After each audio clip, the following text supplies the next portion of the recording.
بسم الله الرحمن الرحيم. كافها يا عين صاد ذكر رحمة ربك عبده زكريا إذ نادى ربه نداء خفيا قال رب إني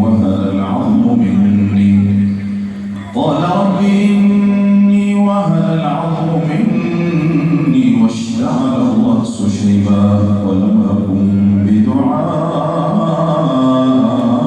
رب شقيا وإني خفت الموالي من ورائي وكانت امرأتي عاقرا فهب لي من لدنك وليا يرثني ويرث من آل يعقوب واجعله رب رضيا يا زكريا إنا نبشرك بغلام اسمه يحيى لم نجعل له من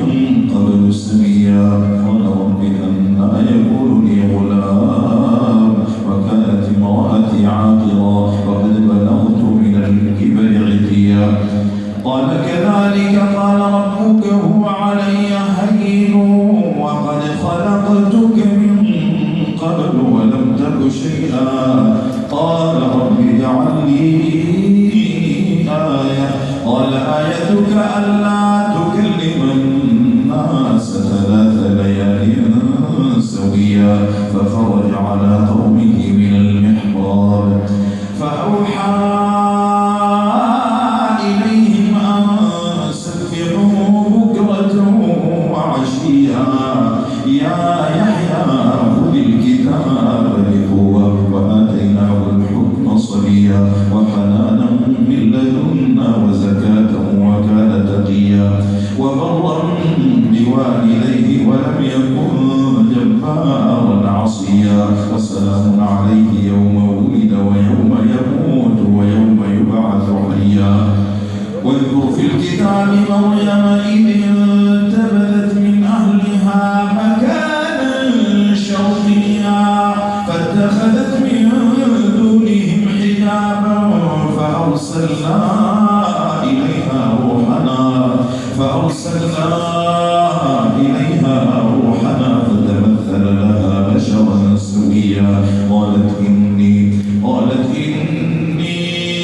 أعوذ بالرحمن منك إن كنت تقيا قال إنما أنا رسول ربك لأهب لك غلاما زكيا قالت أنى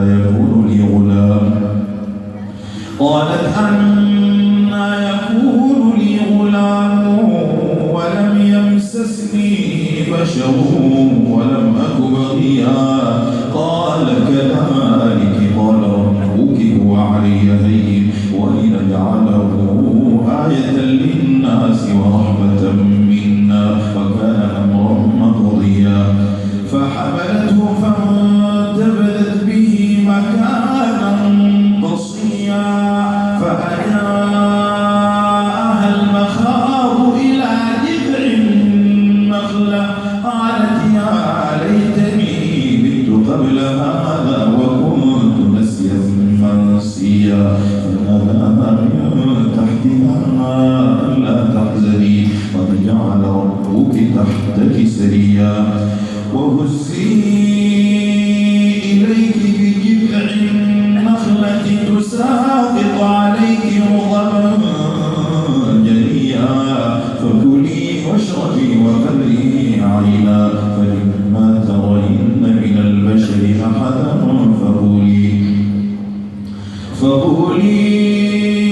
يا